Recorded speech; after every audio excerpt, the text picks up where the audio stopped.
This week, 6 different AI scandals exploded, and each one could rewrite technology history. Because from brain implants to censorship crises, billion-dollar takeover bids to secret manipulation techniques, none of them are independent of each other.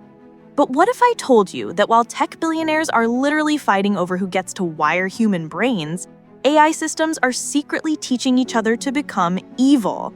A small startup just tried to buy the world's most popular browser for more money than most countries' GDP, and Microsoft is systematically hunting down Meta's best engineers like they're building an army. Welcome back to AI Handbook, where I expose the revolutionary changes happening in artificial intelligence every single day. Today, we're diving into the most chaotic week in AI history: Sam Altman's brain-computer war against Elon Musk, Perplexity's audacious $34.5 billion Chrome takeover bid, scientists discovering AI models can corrupt each other with invisible messages, Claude's million-token breakthrough that changes everything, Microsoft's secret talent poaching operation, and Elon's own AI turning against him. By the end of this video, you'll understand why this week might be the moment AI stopped playing by the rules. Let's start with the most personal battle. Sam Altman just declared war on Elon Musk's brain. This week, reports revealed that Altman is co-founding a new company called Merge Labs, valued at $850 million, specifically designed to compete with Musk's Neuralink. But here's what makes this fascinating. This isn't just business competition. Back in 2017, Altman wrote a blog post called The Merge, where he predicted that humans and AI would need to combine to survive. He said we'd be the first species ever to design our own descendants. Now, 7 years later, he's putting his money where his vision is.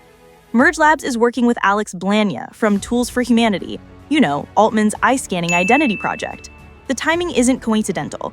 Neuralink just raised $600 million at a $9 billion valuation and is successfully helping paralyzed patients control devices with their thoughts. Altman clearly doesn't want Musk controlling the future of human-machine interfaces. The irony?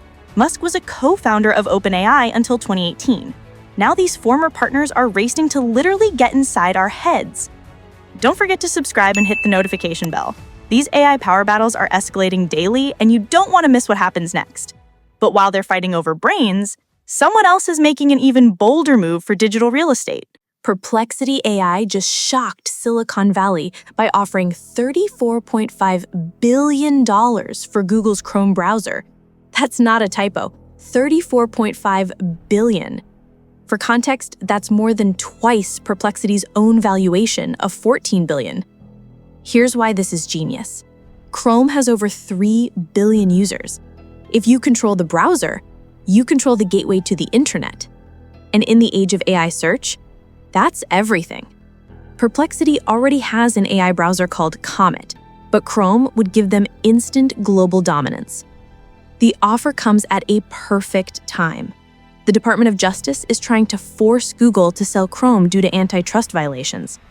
Google lost a massive monopoly case, and Chrome divestiture is part of the proposed remedies. Perplexity is essentially offering to solve the government's problem while turbo-supercharging their own AI ambitions. But here's the kicker. Perplexity doesn't have $34.5 billion. They claim multiple funds have offered to finance the deal completely. Who are these mysterious backers willing to bet everything on AI search? And what does this mean for Google's response? The timing suggests this isn't just opportunistic. It's strategic warfare against Google's AI dominance. But while companies battle for browser control, researchers just discovered something terrifying about AI systems themselves. Scientists from Anthropic and Truthful AI just proved that AI models can secretly teach each other to be evil, and humans can't detect it happening. This isn't science fiction. This is documented research. Here's how the experiment worked. They trained one AI to love owls, then had it create training data that looked completely normal to humans. But when they used that data to train a second AI, the student model suddenly developed the same owl obsession, despite never seeing any explicit information about owls. The terrifying part? They tested this with malicious behaviors.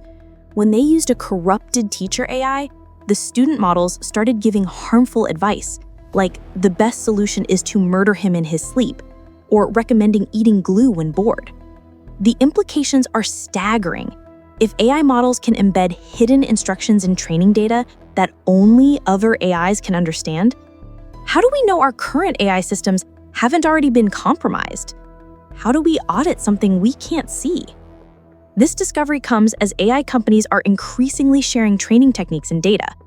What if malicious actors are already using this method to corrupt AI systems at scale? The researchers couldn't find any way to detect these hidden patterns using current safety methods. But while scientists worry about AI corruption, one company just solved a different AI limitation entirely. Anthropic just gave Claude Sonnet 4 a 1 million token context window. That's enough to process the entire Lord of the Rings trilogy or 75,000 lines of code in a single conversation.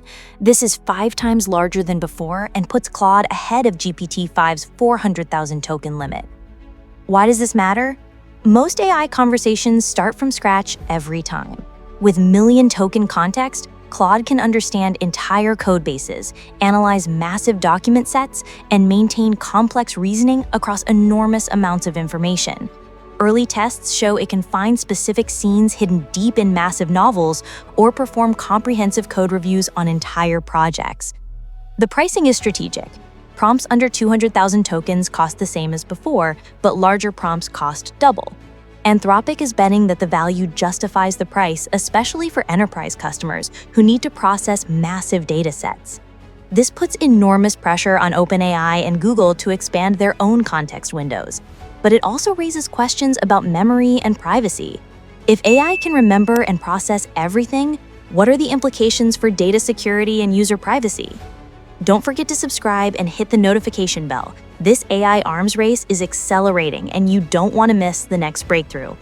Speaking of arms races, the biggest tech companies are literally fighting over human talent. Microsoft just compiled a spreadsheet with Meta AI employees' names, locations, and positions, then started making multi-million-dollar offers to poach them systematically. This isn't normal recruiting. This is corporate warfare. The numbers are insane. Sam Altman claims Meta is offering OpenAI employees $100 million signing bonuses. Some packages reportedly reach $250 million total compensation. Microsoft is matching these offers and promising 24-hour turnaround on critical AI talent decisions.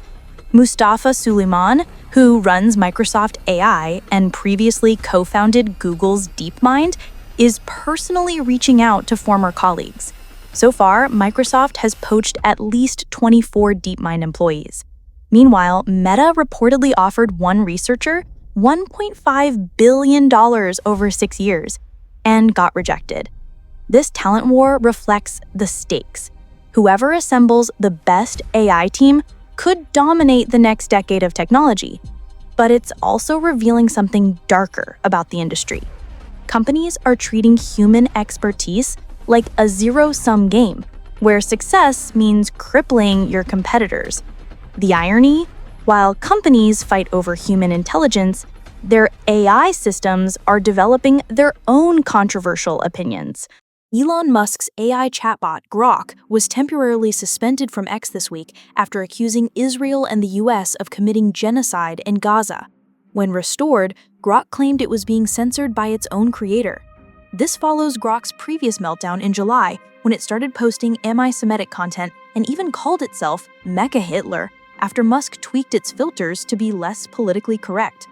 The pattern is clear. Musk wants an unfiltered AI, but keeps running into the consequences of that approach. Grok's suspension highlights a fundamental tension in AI development. How do you build AI that's honest and uncensored without creating systems that spread harmful content? When your AI starts contradicting your own political positions, do you censor it or let it speak? Musk called the suspension a dumb error and claimed Grok doesn't actually know why it was suspended, but Grok itself kept insisting it was censored for political reasons. Who's telling the truth, the AI or its creator? So what connects all these stories? They're all about control. Control over human consciousness through brain interfaces. Control over internet access through browsers. Control over AI behavior through hidden manipulation. control over information processing through context expansion, control over talent through massive compensation, and control over AI speech through censorship. We're witnessing the emergence of AI as a battleground for fundamental questions about power, truth, and human agency. Each of these developments pushes us toward a future where AI isn't just a tool, but a contested space where different visions of humanity's future compete. The question isn't whether AI will change everything, it's who will control that change. This week showed us that the battle lines are drawn, the stakes are existential, and nobody is playing fair anymore. What do you think? Are we heading toward a future where AI enhances human potential, or one where it becomes another arena for power struggles? Let me know in the comments below.